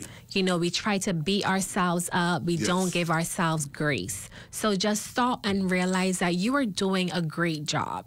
It's not everything you're going to know, but it's important to educate yourself, build as much awareness as possible, understand this condition in and out, not just what it is. You know, find out the risk factors, find out how it's diagnosed, find out the management out there, the pharmacological or the medical management, find out the non-medical management, what can be done. Enroll yourself into local resources, whether that's the Bahamas Alzheimer's Association, the Pilot Club of Nassau. Find out international resources. Maybe you can go to a conference. Maybe you can get some type of training or certification in how to deal with a family member with Alzheimer's, reach out to us so we can do medical assessments for you. And give your phone number and the location again, please. Sure. I'm located at Family Medicine Center and on Blake Road, Nassau. Our number is 702-9310. So come out to us, get a geriatric assessment, a complete geriatric assessment, so now you can find out what you can do for your loved one. And then remember to always take care of yourself. I can't stress that enough. You know, everyone loves to help other people, but they never remember to fill their cup first. So always take Can't pour from an empty you. cup. You cannot pour from an empty cup. Cannot pour from an empty cup. So, Doc, also, before we go, we still have a few minutes left. Okay. I think I have a question here. My question to you then is, 1 second. That's no problem. Okay. All right.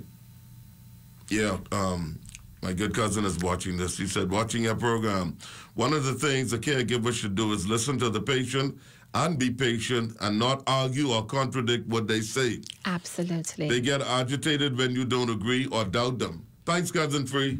Wow, that's a good point. That's an excellent point. Yes. We called it a therapeutic fib, where what you do is you don't try to steer them from the direction they're going, but you just try to encourage them and be patient. So say, for example, they start getting dressed at 3 o'clock in the morning and say, I'm going to get ready for work.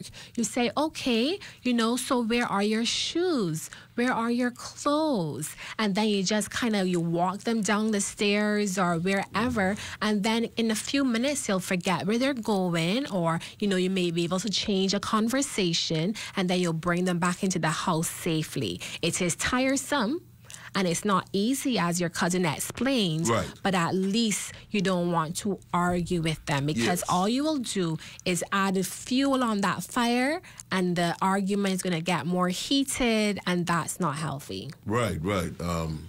Rhonda, what's the circumvents? Yes, you want to circumvent the situation. Yes, but don't argue with them. Don't argue. Don't disagree with them, even though you can clearly see. Yes. This takes a whole lot, eh?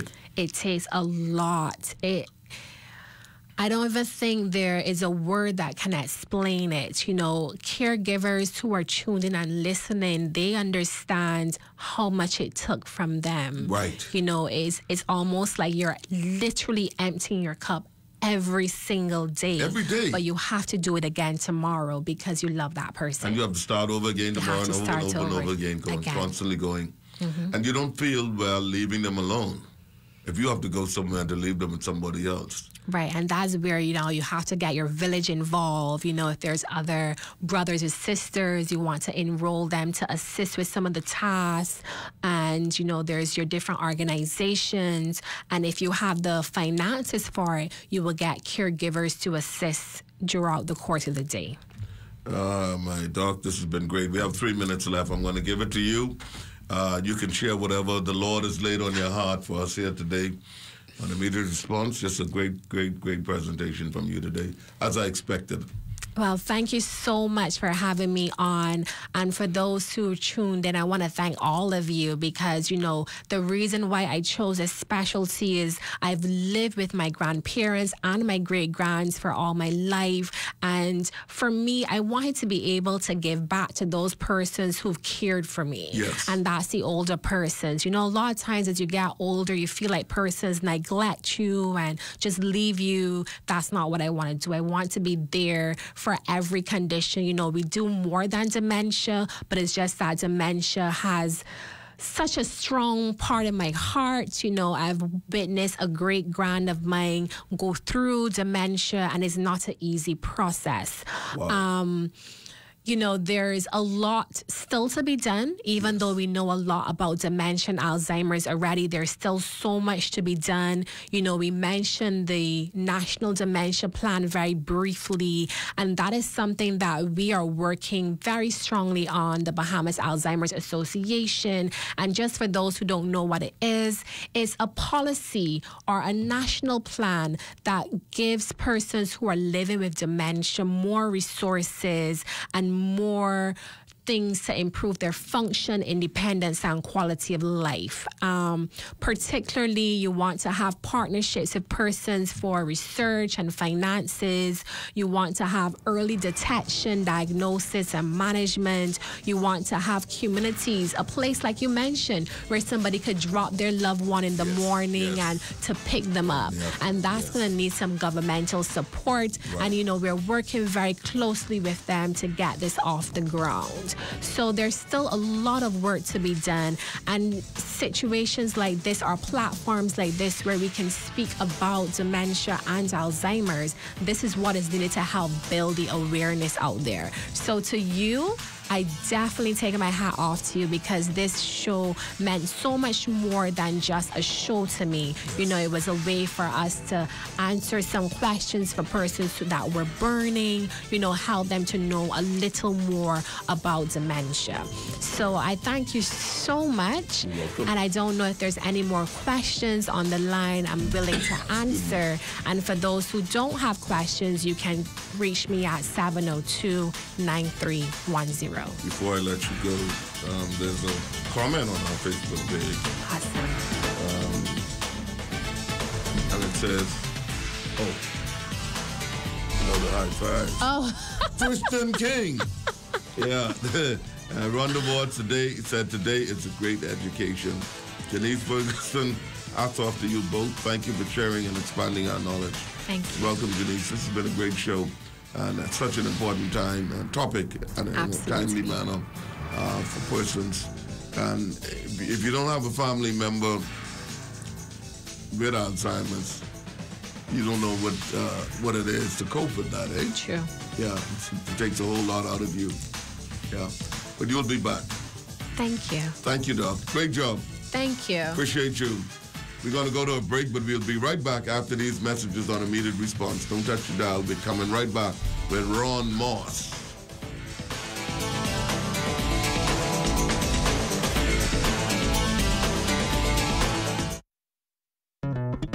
The most important thing in life is family. And whenever you need reliable advice, you look to the people you know you can trust. At J.S. Johnson Insurance Agents and Brokers, we earn our clients' trust every day.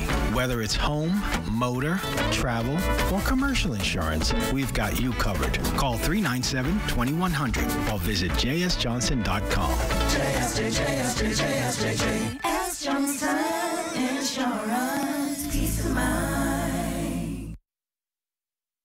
Did you know that 1/3 of all traffic fatalities occur as a result of excessive speed? Excessive speed impedes a driver's point of perception, which affects braking distance. In the inner city, residential areas, and high pedestrian traffic areas, the speed limit ranges from 15 to 25 miles per hour. On the outskirts of the island, especially where a sign is not posted, the law dictates that the speed limit shall be 30 miles per hour. The maximum speed limit for the Commonwealth of the Bahamas is 45 miles per hour. Here are some safety tips for you. Avoid aggressive and distracted driving. Reduce excessive speed and drive at the appropriate speed to suit the current road conditions. Avoid operating a vehicle while impaired by alcohol or drugs. Be vigilant and always maintain good visibility of the road, and be mindful of other road users, such as pedestrians. Leave out in a timely manner to compensate for potential traffic delays. Even one life lost to traffic fatality is one life lost too many.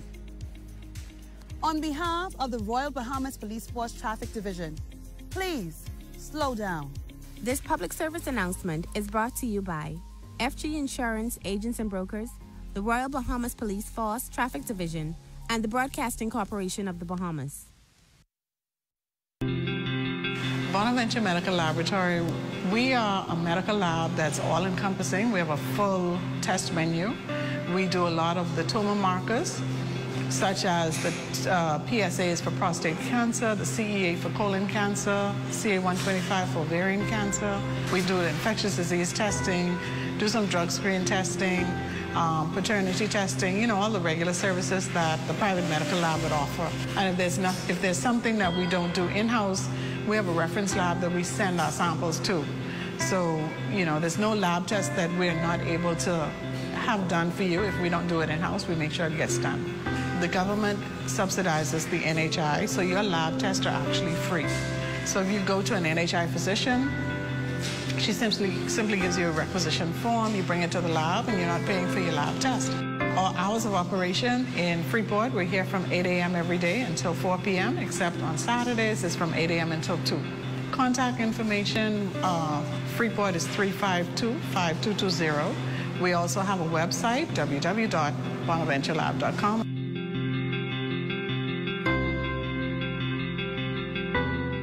Everyone is looking for a deal. Everyone is looking to save. With this in mind, Hallway Marketing has teamed up with Deals Crazy TV to bring to Bahamians unparalleled products and unbelievable savings. Yes, it's Deals Crazy TV, where we take the hassle out of shopping for you. Here is what people are saying. Take a look. Person like me, I love deals, so wherever there's the best deal, you know, we all need to save a little bit here and there. Good package, get everything in one package deal in one place. Come on, man, check it out. I mean, if it helps to bring products into the hands of the Bahamian people at a quick lower price, maybe even catch a good special, why not? You know? Everybody will know where the good deals are. You know, so-called recession now. In a recession, you just need a good price and a good deal. Stimulate the small businesses in the Bahamas and allow the public to find and search out for a good deal. Them having to go on a search for themselves. We bring the search to them. I don't know, but what kind of cars? Are you serious, man? You ain't even know where to park. Yeah, there's no parking. Look at this way. Like, you ain't get nowhere to go. No parking. There's no parking. So park over here, there's handicap. No, man, you can't park in handicap spot. I ain't gonna be that long. I ain't gonna be that long. Handicap spot, Boy, what's going on, dog? I tell you we shouldn't park here now. This way parking, man. I tell you we shouldn't park here. Don't get one of these things. My bad, big bro. And he got a sticker inside this. Say, this mud, though. We gotta move. This is a handicap spot. That's what we gotta move. But we gotta move. We can move right now. Sorry. Be considerate. Don't use disabled parking spaces without a decal in your vehicle. This message is brought to you by the National Commission for Persons with Disabilities.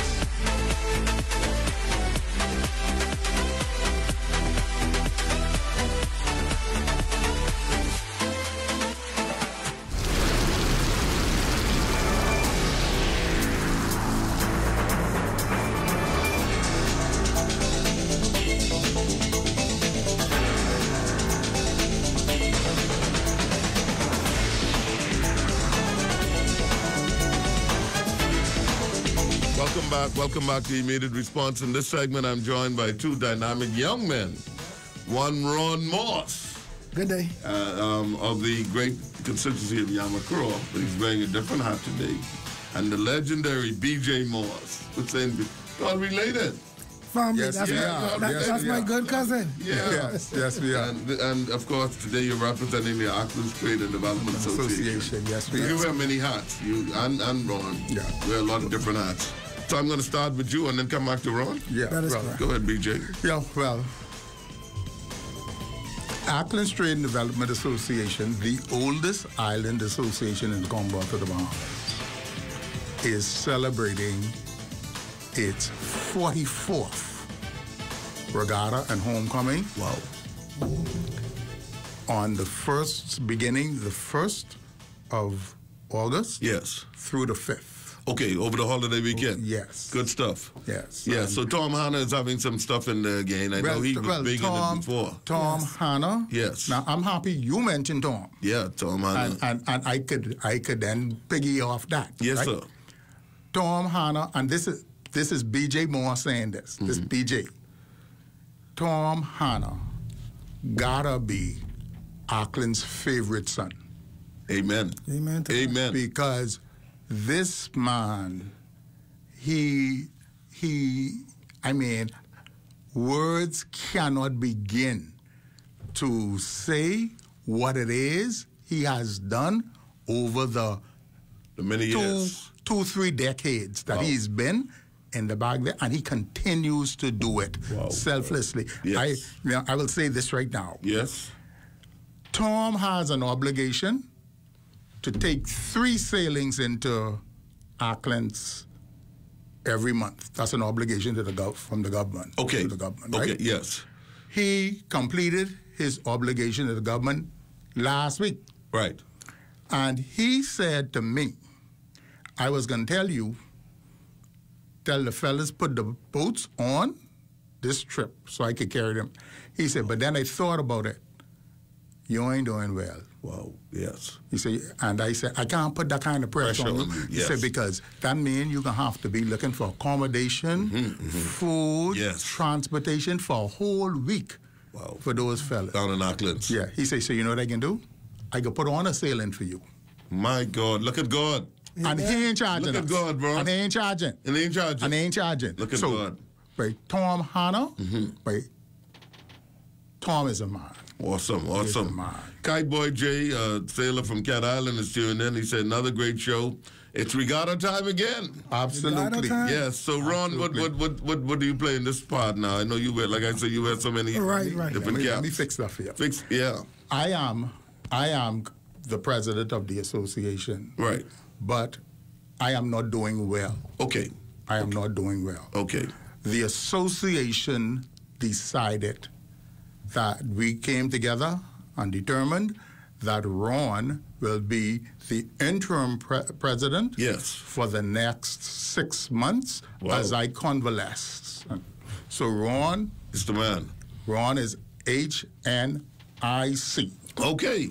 He's a good man. He's a good man. He does a great job in Yamakwa, so I expect nothing less. Nothing less. And to the Bishop of Talk Show, the one and only Spence Finlayson, it's a pleasure to be here again. Yes, sir. And to our current president of the Auckland's Trade and Development Association, it's an honor for me to assume those duties. Right. So on August 1st through 5th, as indicated earlier, we'll be hosting our 44th annual regatta and homecoming.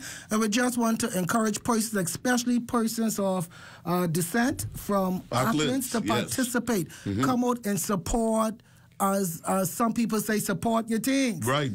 Big things will soon be happening for the island of Auckland. Yes, sir. So during those days, as indicated, our president, Mr. B.J. Morse, who has done an exemplary job, will not be on the ground in Auckland. So I will. Okay. You will be the man. I will be there, and I will be assisting and assuming some of these roles, responsibilities. Yes. But listen, what I can tell you is this: we have a whole lot of activities planned for Auckland. So I'm just gonna go right ahead. Just list a few of them. We're gonna have a skippers party for all the sailors. All the sailors. Okay. We're going to have a skippers party down there in Auckland for the sailors to begin with. We're also going to have C and E class racing. Yes. Okay, so we're going to kick it. Who was Auckland's most famous and best sailor? Was it King Eric? Well, I'm not going to get in trouble with that. King Eric and Baba J. Baba J too. Yeah, okay. King Eric and Baba J. Right. Dr. Philip Mockfrey was on this show a couple of days ago, and he mentioned both of their names. Yes. He's going to be in Cat Island for that regatta this time. Awesome. Yeah, he's going over there. Latrenda Lightborn said, hats off to the son of the soil, Mr. Tom Hanna. Thank you, Ms. Lightborn. Continue on for me, please. Right. So there are a number of activities planned. Just going to list a few. We're going to have the crab catching contest. We're going to have the watermelon eating contest. Oh, yes. The sock race and domino. Domino. We're going to have prizes and surprises. Now, who's the best domino player from Auckland? We laid him to rest the other day. What's that? Loftus Roker. That's right. Amen. Yeah, he was in charge of by the bridge. Yes. He controlled that group by the bridge. Oh, yeah. Kite Boy Jay say King Eric could sail. Yeah, so it's between King Eric and Baba J. Okay. We have no dispute after that. And both of them, yeah, could take you to the challenge with the mouth. That's for sure. That's for sure. Go ahead, Ron. Okay, so I just want persons to... she's saying congratulations to you, too. Thank you. You know, and what you see happening is we're trying to encourage younger persons. Yes. Our president indicated. So we're trying to encourage the younger persons who are descendants from Auckland but have never really visited the island to take this opportunity to make the arrangements. I have a friend over there named Chucky Corley. He's from Hard Hill. Hard Hill, Yeah, I hope Chucky. You know Chucky. Well, Chucky ain't in Hard Hill right now. He in Hard Hill now? No, Chucky in Mason Bay. Oh, he in Mason Bay. Yeah. Okay, you know. Go ahead. Right. So there are a number of activities planned and a number of events. And one of the highlight also will be our boat cruise. So we're going to have a boat cruise in Auckland. Okay. In Auckland. So persons will be able to take in that serene view of the coast. Of Auckland. So there's a number of activity planned. If persons are interested, we have the boat departing tomorrow. And BJ will be able to give... Excuse me, I want to read this for T. Moss. You probably know this person. T. Moss says, good morning. Congratulations. Looking forward to an awesome time. Congrats, bro. With you on board, great times are ahead. It's from T. Moss on our Facebook page. Right. And just to give you some of the artists participating, we're going to have Melody. Melody. Okay? You know, Auckland's always produce good singers. Of course. And musicians. Melody is an Auckland's one. Okay.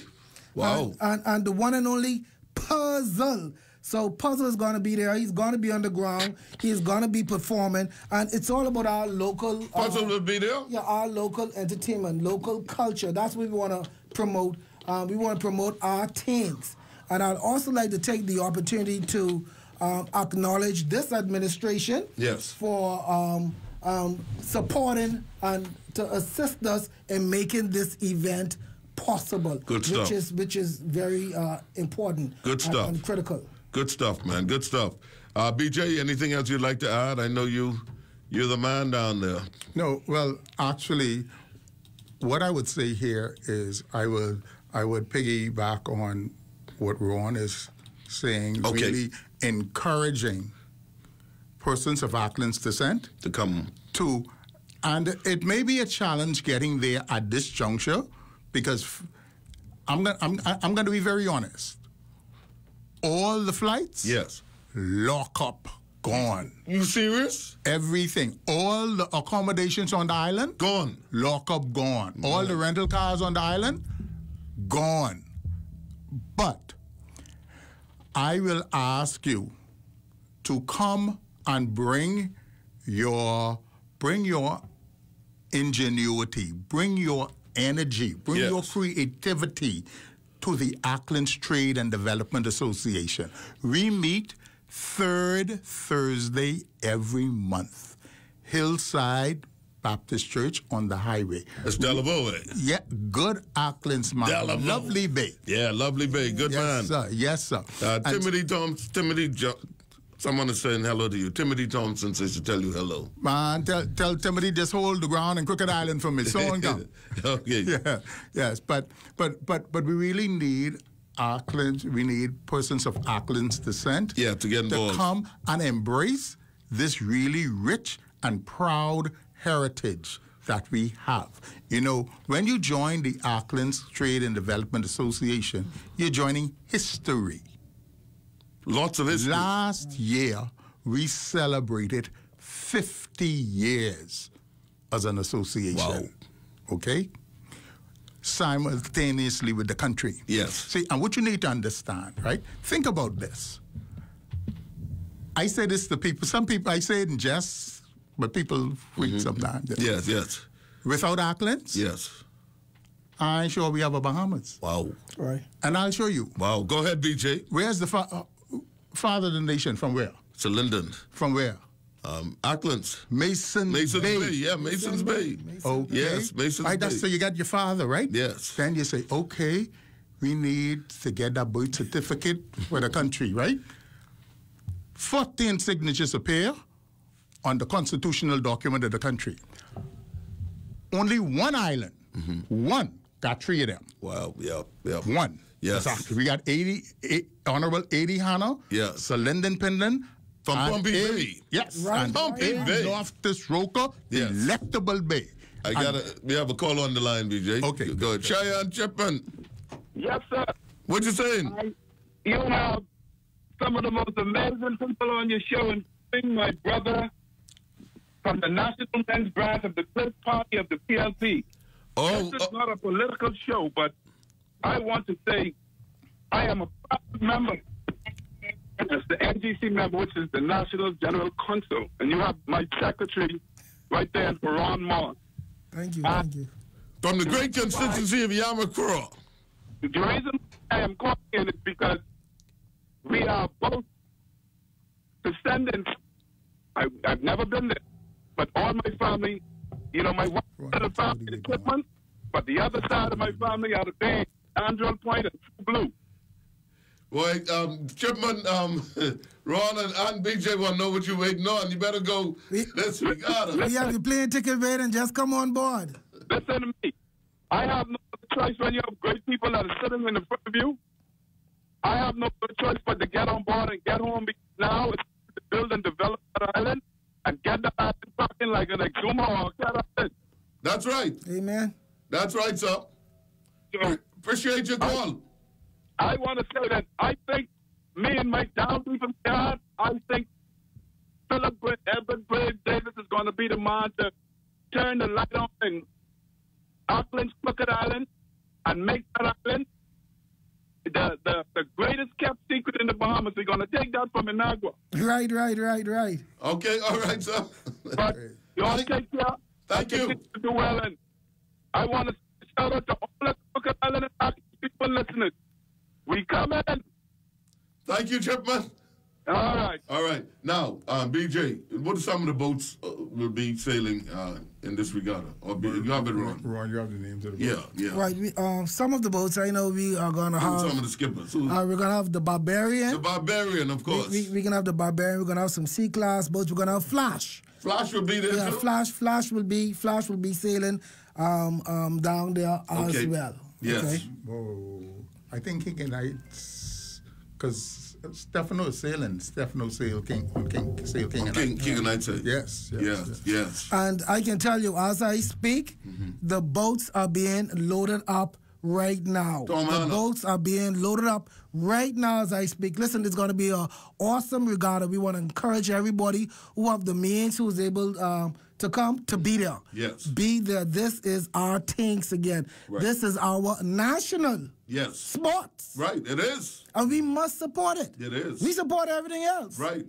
Let's support our things. Yes. Okay, let's support our things. Thomaston Dorset says, good morning, and Latrenda Lightburn said, I'm happy to see that the baton being passed to the younger generation so that the legacy will continue. Absolutely. Yes. That's what it's about. Yes. You know, I have a friend, a bishop in Miami, Bishop Dwayne Swilly. And he said he don't listen to people talking to him about their success. Right. Show me your successors. Yes, sir. Yes, sir. Yeah. You know, if you have not poured into the next generation, if you're what purpose did you serve? Very true, BJ. You know, very true. So I am not one of those who believe that everything is endowed in me. Yes. No. I have to make way. Out of all the brothers, right? Said we got all the brothers. Who's the most talented one when it comes to sailing? Out of all your brothers, who's the most talented one when it comes to sailing? My parents didn't give birth to that one. They did. I saw Frederick is tuned in. No, none of it. My Paul is tuned in. Paul David Morse is tuned in.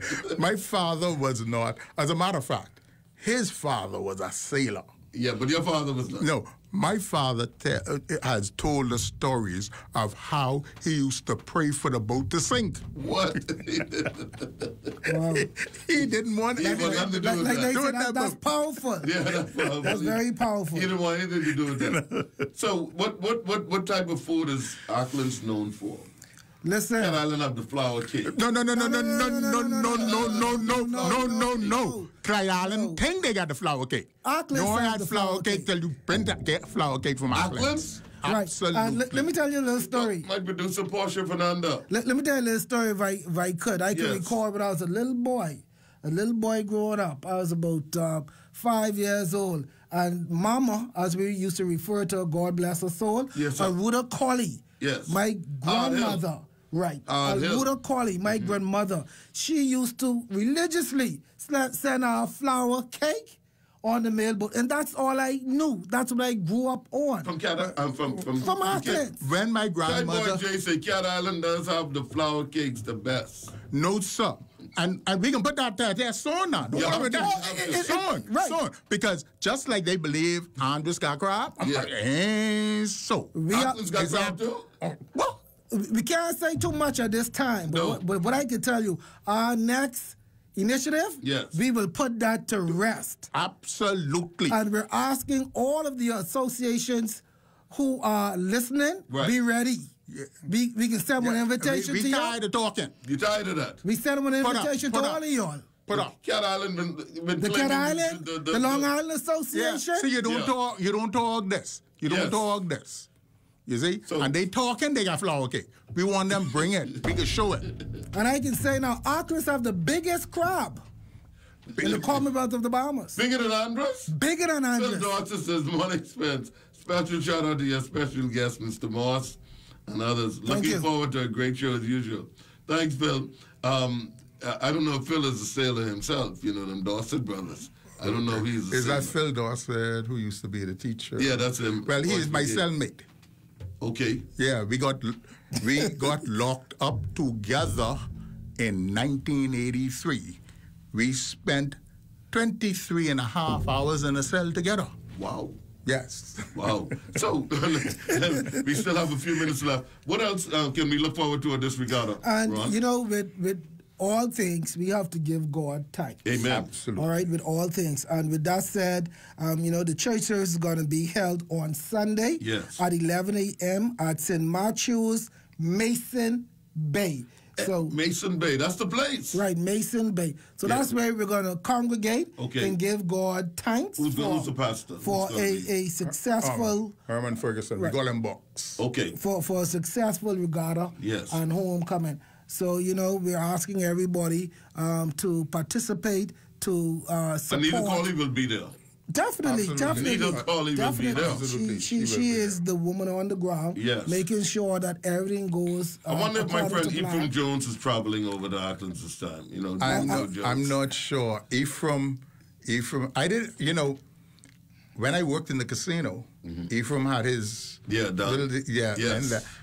and that pass, I never had a clue that the man was from Auckland.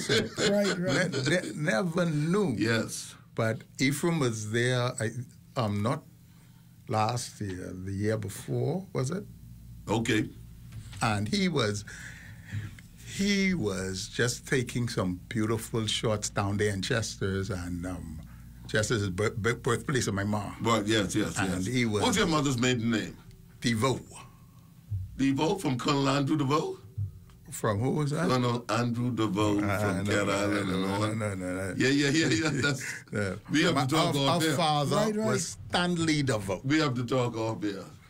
My mother was a DeVoe, but the DeVoe clan from Exuma, Morristown, coming from Cat Island, the Morristown, all of the DeVoe and them. When you check these family islands, plenty driftwood. Yeah, they're all one. Phil Dodson said, flour cake from Cat Island is all I'm used to.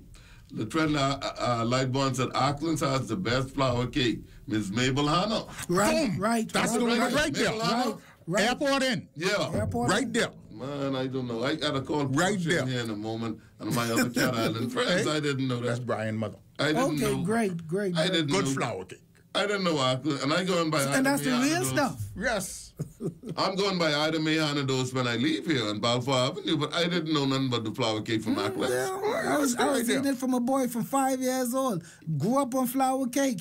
T. Moss says, great show, BJ and Ron Moss. I know about flour cake from Auckland. Rudy Colley from Chester's. Right. Okay. So before we go, tell us about the boats, please.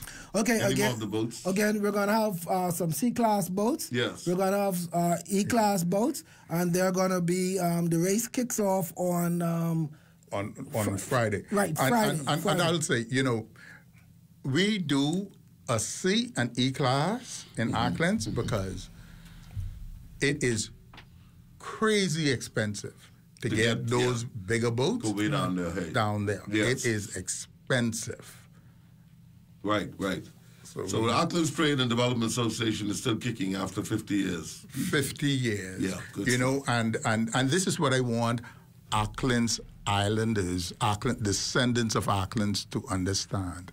Every other island association in this country followed us. We were the pace setters. Oh my. We must continue to hold this. Let's lead by example. Yes, sir. And the way that happens is to get you on board. Yes. We welcome you. The tent is big. We welcome you. Okay? Awesome. And I'll just like to add in we have a minute left. that Auckland's is comprehensive for all descendants and residents of Auckland. Right. And I said it on Thursday, we're going to have the Lovely Bay. We're going to have Lovely Bay Day as well. Some Ferguson's from Lovely. Right, that is correct. Moss, Ferguson, Johnson. Right. And Johnson, Lovely Bay. And Delaveau. Can't forget that. Delaveau? Yes, So Delaveau. we are one big family, one big happy over in Crooked family. Island, man. Delaveau. They came from Auckland. Well, Reverend Delaveau right there on the highway. That's Lovely Bay. Then his brother there at Fellowship in Pinewood. Lockwood. Lockwood is on top of the on the hill. Independence. Yes, Independence. And then Reverend Jeffrey Delaveau at Glad Tidings there on Balfour Avenue. Right. And then Reverend Randolph Delaveau in Pinewood. The Aucklands. All right. They Lovely Bay. Well, gentlemen, our time is up. My producers tell me time is fresh out, but Auckland's Trade and Development Association, the big regatta coming up in Auckland's. That is correct. And Ron, you promised us a good time. Excellent. DJ promised us some flour cake, the best flour cake. Right. We're just out of time. Thank you. Tune in again tomorrow for another scintillating program on Immediate Response. God bless you as you live your best life now.